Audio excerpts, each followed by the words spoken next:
Hello दोस्तों, नमस्कार। कैसे हैं दोस्तों आप सभी? आई होप आप सभी एकदम अच्छे होंगे, जबरदस्त होंगे।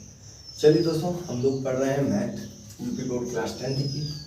आज हमारे पास एक नया टाइप का प्रश्न है। आपकी बुक में ये शायद 2 से 3 क्वेश्चन होंगे, इससे ज़्यादा नहीं। इंपॉर्टेंट है। इसमें कहेगा क्या, जैसे कि 408 और 1032।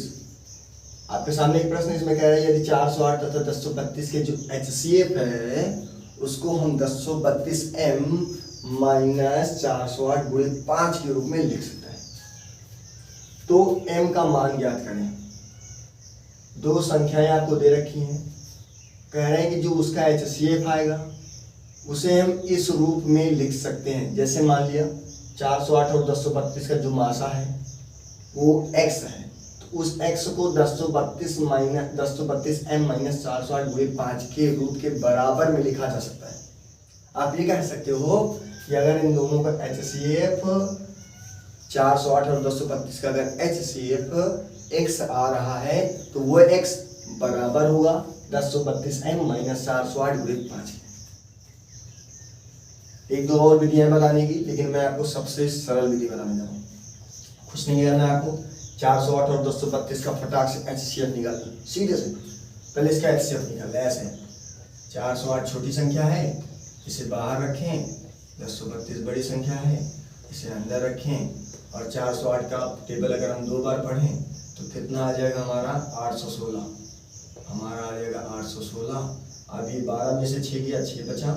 और फिर ये 2 में से 1 गया, 1 बचा। 10 में से 8 गया, 2 बचा, 216 बचा हमारा। और यहाँ आ जाएगा 408। 2 बार तो अब जाएगा नहीं, एक ही बार ले जाना पड़ेगा। 216 के 216। 8 में से 6 गया, 2। और उसके बाद जो है यहाँ पर आया हमारा 1 ले लेंगे इनसे, तो 10 में से 1 गया, 9। फिर यहाँ पर 3 में से 2 गया, 192।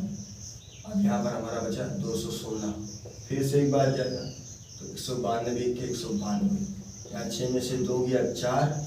और उसके बाद जो है 11 में से 9 गया, 2।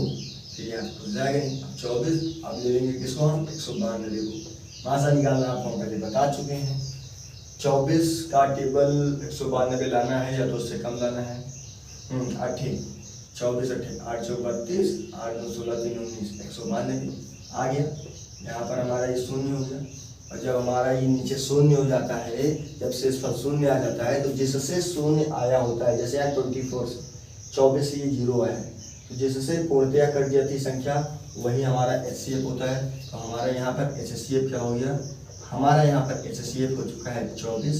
अब जब हमारा HCF यहाँ पर 24 हो चुका है, तो आप ध्यान दें, यदि 408 तथा 1032 की HCF को 1032M माइनस 408 गुणे 5 के रूप में लिखा जा सकता है। इसका मतलब अगर हम बात करें प्रश्नानुसार, अगर हम प्रश्न के अनुसार बात करें तो प्रश्न ये कह रहा है कि जो 24 है ना, उसको आप जो है इसके बराबर लिख सकते हैं। 1032M माइनस 408 गुणे 5 के बराबर लिख सकते हैं। हमने कहा ठीक लिख लिया। तो 24 बराबर 1032M, इसमें तो कुछ करना नहीं है। हाँ, 6 का में आप कर सकते हैं, गुणा करो ना। 40 और ये 4 आ जाएगा, 5 को 20, 2040 आ गया। माइनस का उठा के फेंको इधर, तो आएगा इधर तो प्लस का आ जाएगा 2040। और उधर क्या बचेगा, 1032M बचेगा। ठीक है। अब हम लोग क्या करेंगे, शायद न जाने दिख रहा है नहीं दिख रहा है, इधर हम कर देते हैं, शायद इसके नीचे ना दिखे। 24 और 2040 को हम लोग क्या कर देंगे, ऐड कर देंगे, तो 2064 आ जाएगा। इसे ऐड करने पर 2064 बराबर 1032M। 1032M। अब हम क्या करेंगे, 1032 दूनी काट दें। अगर 1032 दूनी देखें 264, 2064 हो जाएगा। इसका मतलब जो हमारे M का मान है वो कितना है, 2 है। M बराबर 2। M का मान ज्ञात करने के लिए हमसे बोले थे दोस्तों, और आ गया हमारा M का मान। तो बताइए दोस्तों, सरल है, काफी सरल क्वेश्चन है। आपकी बुक में ये शायद 1 या 2 प्रश्न होंगे। एक प्रश्न मैंने आपको ये समझा दिया है, दूसरा प्रश्न आपके पास यहाँ पर है। ये दूसरा प्रश्न आपके लिए लिखा हुआ है, और ये आपका ऊपर जिसे हम बोल रहे हैं होमवर्क। इस क्वेश्चन को आप लोग करिएगा। नहीं आने पर इसमें आपको देखिए HCF निकालना है। HCF निकाल दे रखा है, इसके बराबर आपको x का मान फाइंड करना है। x का मान नहीं आता तो आप कमेंट कीजिएगा, मैं आपके सवाल को लगाऊंगा। ठीक है दोस्तों, तो मिलते हैं अपने नेक्स्ट वीडियो में अलग टाइप के प्रश्नों के साथ। धन्यवाद।